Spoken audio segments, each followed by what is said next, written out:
મિત્રો મહાશિવરાત્રિનો મેળો નજીક આવી રહ્યો છે ત્યારે મેળામાં આવતા ભાવિકોએ ખાસ કરીને બહારગામને ગુજરાતભરમાંથી અહીંયા ભાવિકો આવતા હોય છે એ લોકોએ ખાસ ધ્યાન રાખવાનું રહેશે કે ભરડાવાવ પાસેનો આ જે એન્ટ્રી પોઈન્ટ છે ત્યાંથી અત્યાર સુધી ખાનગી વાહનોને જે છે શરૂઆતના દિવસોમાં પ્રવેશ મળતો હતો, પણ આ વર્ષથી અહીંથી જે છે અંદર કોઈને વાહનોને એન્ટ્રી મળવાની નથી. અહીંથી તમામ ભાવિકોએ ચાલીને ભવનાથ સુધી જવાનું રહેશે.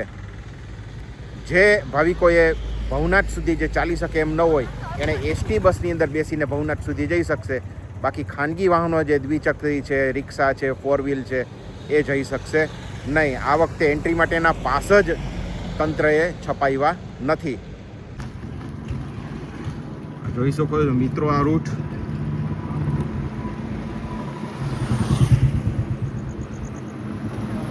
ભવનાથ જવાના રૂટ ઉપર અત્યારે આપણે છે. અહીંથી આ આખો રસ્તે ભવનાથ સુધી લગભગ 4 થી 5 કિલોમીટરનું અંતર થાય છે. એ ભાવિકોએ ચાલીને ભવનાથ સુધી જવાનું રહેશે. એસટીની અંદર સ્વાભાવિક છે કે ભીડ વધવાની, લાઈન પણ વધવાની, કારણ કે વાહનો માટે પ્રવેશબંધી છે.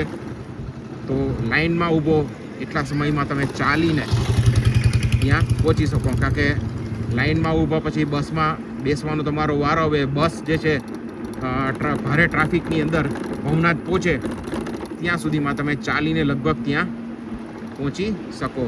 તો આખા ગુજરાતમાંથી મહાશિવરાત્રિના મેળામાં આવતા ભાવિકોએ આ વસ્તુને આ વર્ષે ખાસ ધ્યાનમાં રાખવી પડશે.